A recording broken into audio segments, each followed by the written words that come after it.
Queridísimos hermanos, estamos celebrando este domingo después de Pentecostés. La Iglesia celebra la solemnidad de la Santísima Trinidad.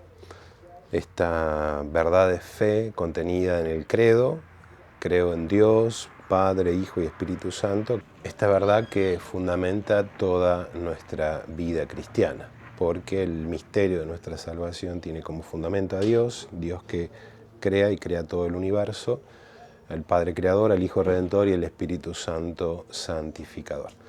La primera lectura nos presenta a Moisés. La primera lectura nos sitúa en el Éxodo, en el capítulo 34, cuando Dios le pide a Moisés que suba nuevamente con las tablas de la ley para escribir nuevamente los mandamientos. Debemos recordar que 10 capítulos anteriores, Dios le pide a Moisés que suba al monte Sinaí, que le va a entregar las tablas de la ley y va a hacer la alianza con su pueblo.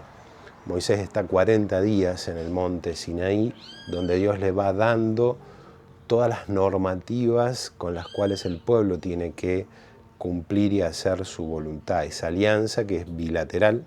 Por un lado, Dios se compromete a proteger al pueblo y por otro lado, el pueblo se compromete a cumplir lo que Dios le pide. Después de esos 40 días, Dios le entrega a Moisés las tablas de la ley. Cuando Moisés baja, el pueblo ha construido un becerro de oro y se están postrando ante él. Moisés se enoja, rompe las tablas de la ley, rompe el becerro y hace una penitencia con todo el pueblo.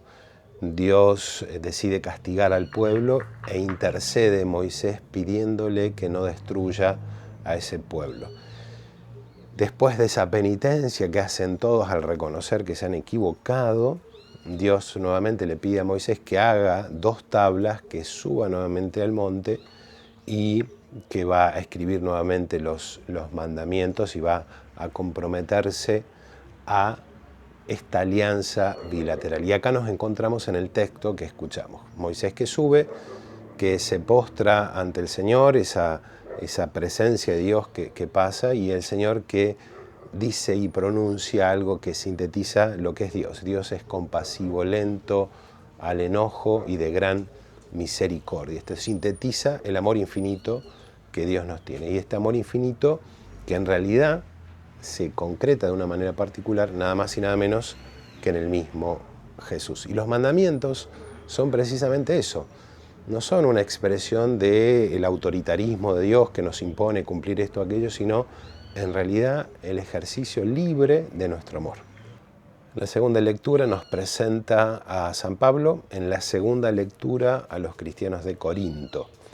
En la primera lectura San Pablo le dirige a los corintos, esta comunidad tan especial, tan particular en la que San Pablo los va guiando, una comunidad que le cuesta los dones del Espíritu, están muy afincados los dones de aquí en la tierra. Él va haciendo una comparación entre el nacimiento espiritual y el morir a las cosas de este mundo, algo que es muy propenso esta comunidad de Corinto. Y en la segunda carta, San Pablo, casi a lo largo de toda la carta, va haciendo una defensa de su apostolado, de ser apóstol, de su misión, de ser discípulo, comentando lo que Dios le pide y las vicisitudes por las que ha tenido que pasar, pero también invitando a vivir en la comunidad. Este texto de la segunda carta es el final donde les recuerda a los cristianos de Corinto nada más y nada menos cuál es la síntesis de nuestra vida. Y por eso se lo utiliza este domingo, porque termina con una doxología, una glorificación del Padre, del Hijo y del Espíritu Santo, mencionando al misterio de la Santísima Trinidad. Pero unido al misterio central de nuestra fe también está el aspecto humano. Salúdense con el ósculo de la paz, con el beso de la paz. Esta comunidad que tiene su fundamento también en las relaciones humanas, es decir, en conocernos, conocer la necesidad del otro, conocer e interesarnos, el preocuparnos y el ocuparnos también por el hermano que tal vez necesita de mi ayuda. Algo que vivían de una manera muy particular los cristianos de los primeros tiempos. En el texto del Evangelio de San Juan, el capítulo 3, muy al comienzo del Evangelio, todo el capítulo 3 nos narra el encuentro de Jesús con Nicodemo. este doctor de la ley, este maestro de la ley, Jesús se lo hace saber, pero que si bien es doctor y estudioso de la ley, hay algo que él todavía no ha comprendido.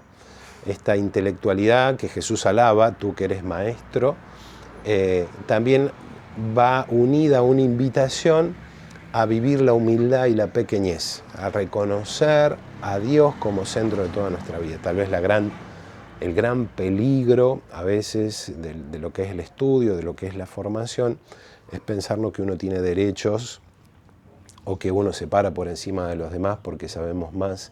Jesús se lo hace saber y lo invita a Nicodemo a que descubra los misterios de Dios. Y esos misterios que, además del conocimiento, de la lógica y de la razón, están estrechamente unidos con la fe, con la vivencia de la fe.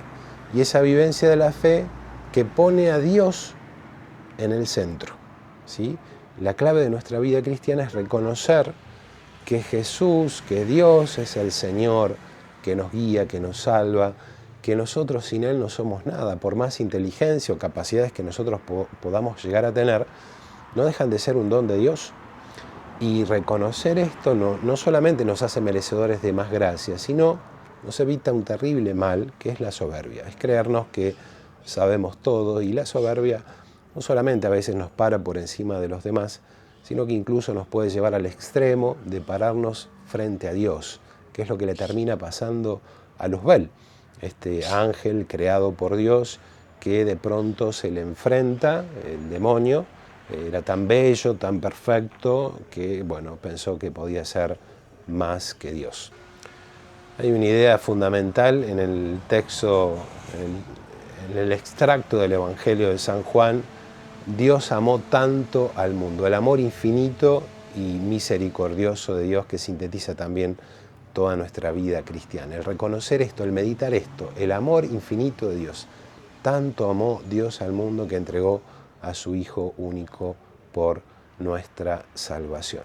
Jesús que no viene a condenar, sino que a salvarnos, que nosotros somos los que nos condenamos. No es que Dios me condena, sino que nosotros, cuando no creemos en el Salvador, en el Hijo único de Dios, y esto con un ejemplo tal vez muy gráfico que puede ilustrarnos, si yo necesito ir al médico y no quiero poner mi confianza en el médico, la culpa de que yo esté enfermo o me ponga mal no es del médico, es mía, que no quiero recurrir a aquel que me puede salvar. Lo mismo pasa con Jesús. Jesús es nuestro Salvador, nuestro único Salvador.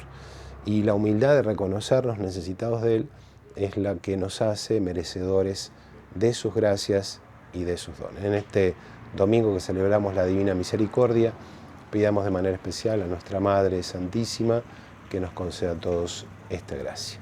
Y la bendición de Dios Todopoderoso, Padre, Hijo y Espíritu Santo, descienda sobre ustedes y permanezca para siempre. Amén. Nos vemos en el próximo encuentro.